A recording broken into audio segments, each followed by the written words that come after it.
Hello guys! Hello! Gemini, welcome dito sa aking channel, Kapalaran 888.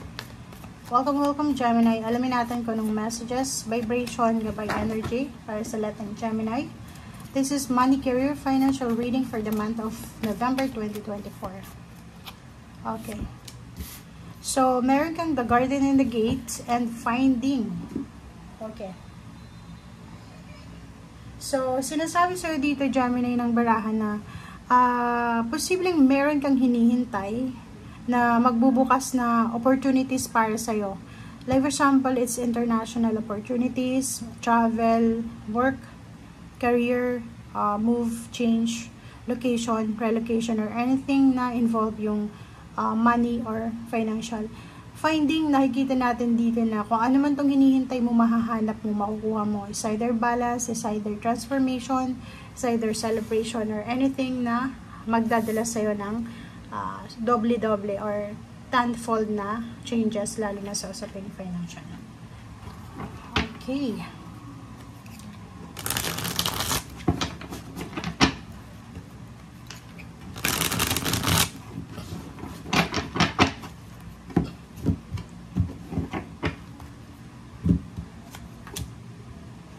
Okay. So, nakikita ko sa'yo dito, Gemini, na may kailangan kang ipaglaban. May kailangan kang i-pursue.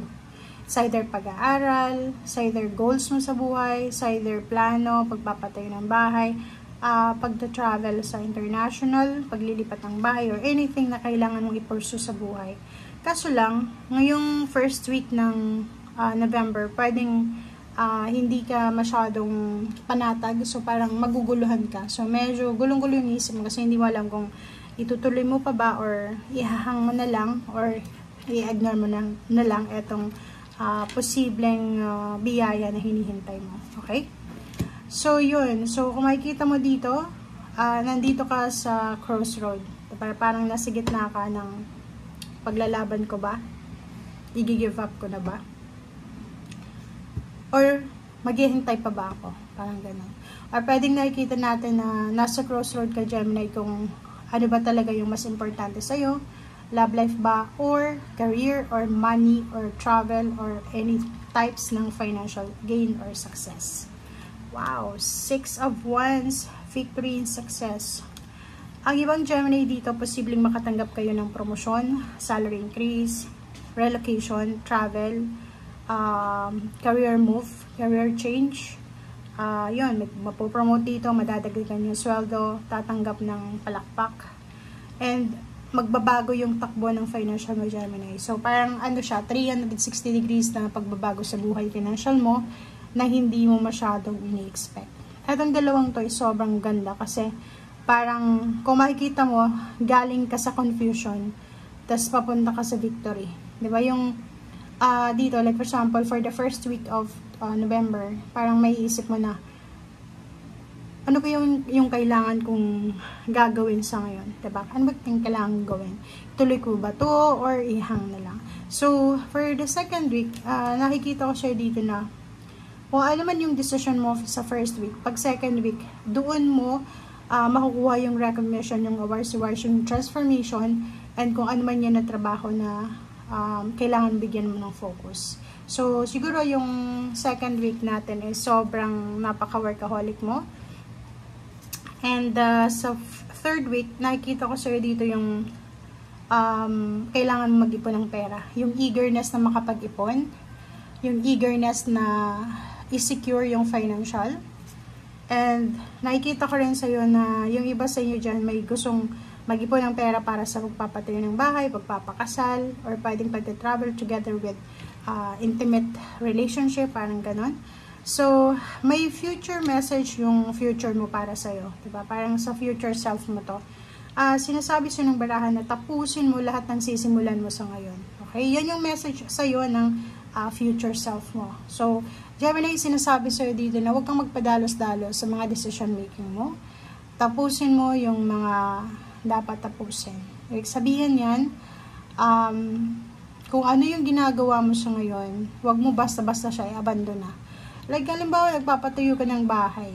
Tapos in the middle niyan, biglang na-worrying ka, okay, ayoko na, tapos stop na. Hindi. Sabi sir dito, wag mong ititigil. So, kahit isa, diba? Kahit isa lang na goal mo ang ma-accomplish within this year, 2025, 24 na 2 months ang 24 and the rest 2025, sinasabi sa iyo dito na i-pursue mo yan.